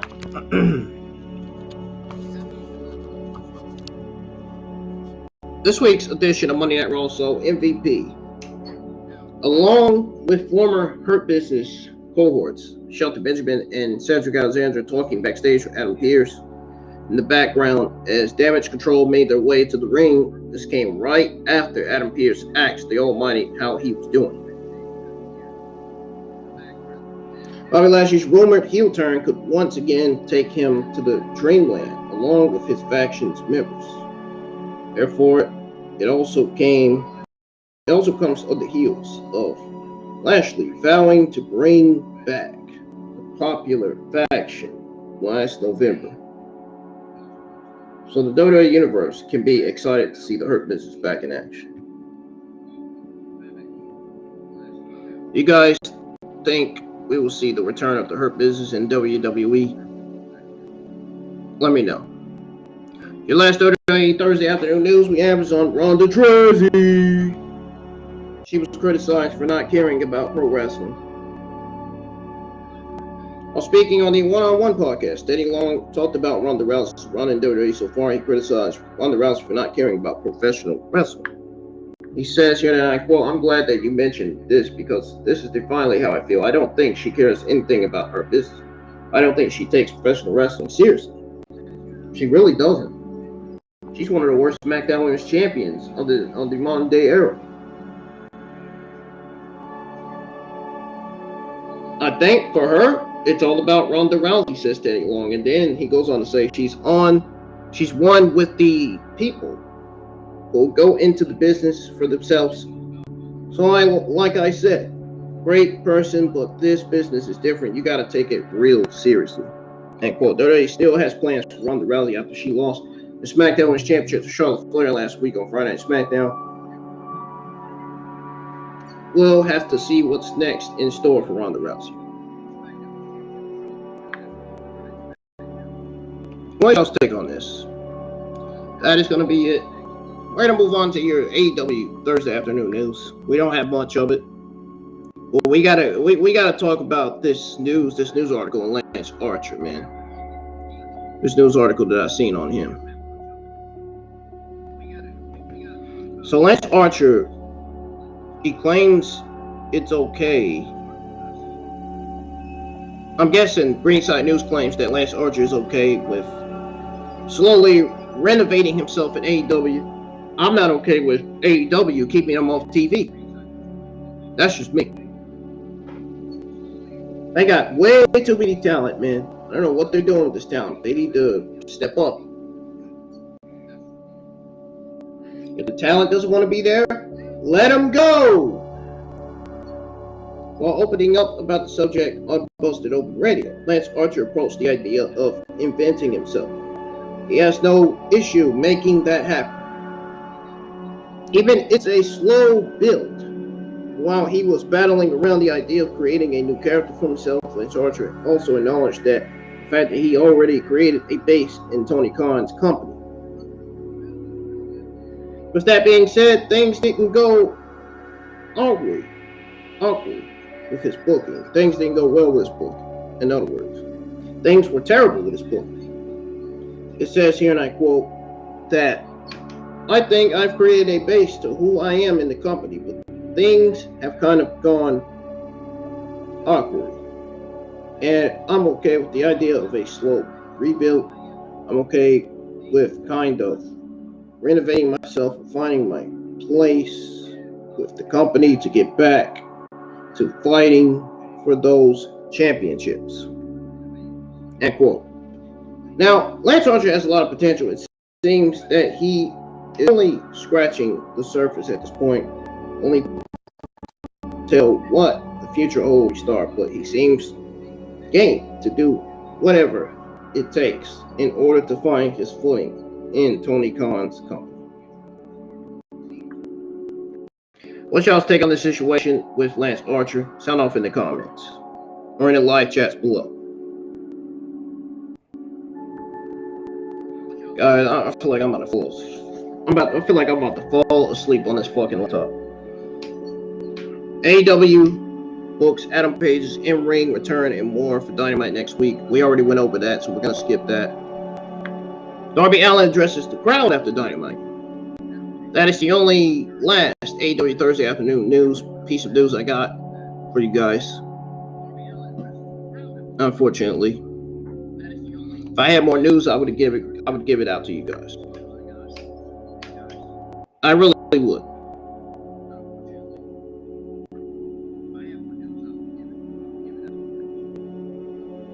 Now, Darby Allin, he addresses the crowd after AEW Dynamite.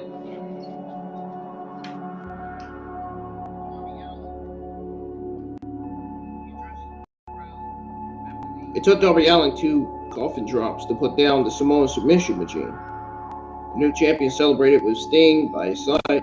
He then addressed the hometown crowd after the show went off the air. It says here, and I quote, Seattle, this microphone worked. Beautiful. I'm not going to be out there long, but there are some things I want to say. I remember coming to this arena back when the Sonics played. I used to catch the 150 Metro from Penn Station down here. Had a lot of fun times on that Metro bus.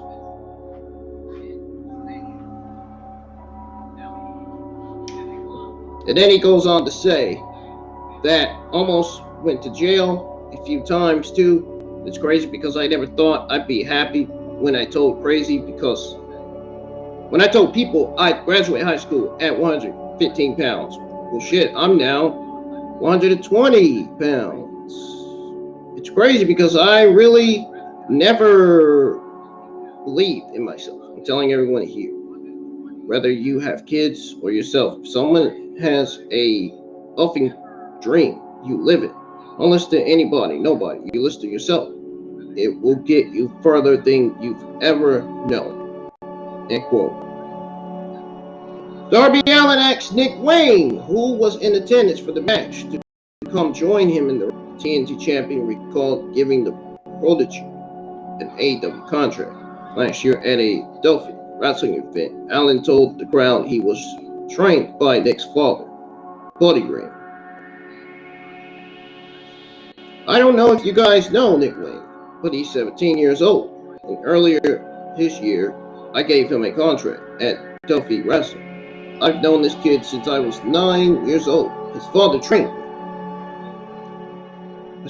me. And Buddy Wayne's not here no more. But Nick, effing goddamn it, I know he'd be so proud. So thank you for everything, and maybe one day, my friend, I'll be you and me. It'll be you and me, he says, for this title. Well, until then, you gotta graduate high school. Thank you, Seattle. End quote. It remains to be seen if Tony Khan will book a TNT Championship match between Darby Allin and Nick Wayne in the future. And that's it. That's going to do it for both WWE and AEW Thursday afternoon news. Folks, I'm getting out of here. I'm getting ready to go. I'm getting bored. I'm getting ready to go. Get ready for work here. And once I get my work clothes on, I'm going to sit down for a little bit. And then I'm going to, my mom doesn't get here about 4:30 p.m. I'm going to freaking go ahead and walk to work. I should just call out, but I really don't, because I know they're gonna need me today. I feel like doing it, but I don't want to do it.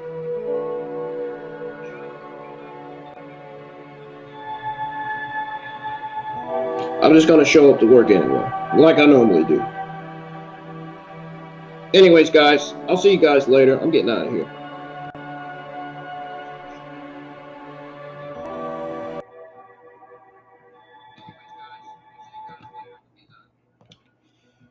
As always, you guys always, man. So much shit going on out here. There's so many things going on out here that it's not even funny. Stay safe, watch your surroundings, and always tell your mom and dad that you love them, because you never know when they'll leave this earth. You know what I'm saying? So I'll see you guys in the live chat for SmackDown. For SmackDown Rampage. I'll also see you guys in the live chat for that Dragon Ball game that I'll be streaming. Peace out of here. Oh, I forgot. That's the wrong freaking intro. I'm dizzy. My head's dizzy. My head's not thinking right. That's how I know I put the wrong freaking thing up there on the screen. My head will be straight by tomorrow. Don't worry, guys. But I'll see you guys for some more content on the IWN YouTube channel tomorrow. Peace. I'm out of here.